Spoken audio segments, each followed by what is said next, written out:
I bet you're wondering what we can do with a New York strip, a lunch cooler, and mayonnaise. So believe it or not, we can get a better sear with this steak using mayonnaise than we can with like a hot pan or oil or anything else. For some really super nerdy reasons why mayonnaise works. So we'll have to talk about the nerdy reasons a little bit, but we're gonna sous vide it in the lunch cooler.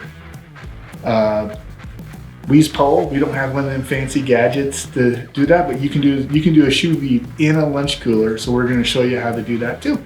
So I'm sure you're gonna really worry about the mayonnaise imparting a flavor on the steak. It will not, because we're gonna do a little thin transparent layer. Of course, we're gonna kick it up a notch. I'm gonna kick it up a little bit. And we're gonna make it Sriracha mayo. So we're gonna get a little bit of spice with that.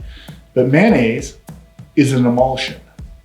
So it's both water and oil. So usually when you put oil on the outside of a steak, the oil comes off the steak. If you're grilling, that's why you get flares, because the oil wants to get away from the water. It's hydrophobic. But when you have an emulsion like mayonnaise, the oil and water are together. So the little bit of oil will stay right on the steak. That's why you get a good sear. Also, there's sugars and proteins in mayonnaise from the eggs that help with the Maillard reaction to really get a nice brown crust. So I guess the very first thing we have to do is season the steak.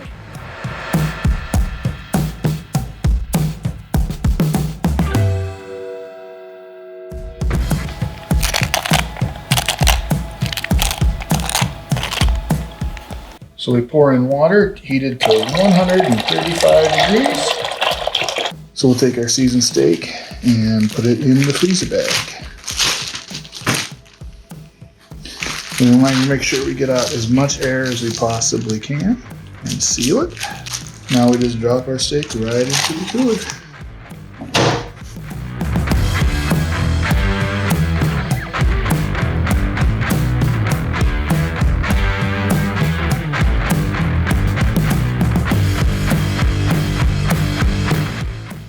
Three hours later. Can you move it along? I'm all out of time cards.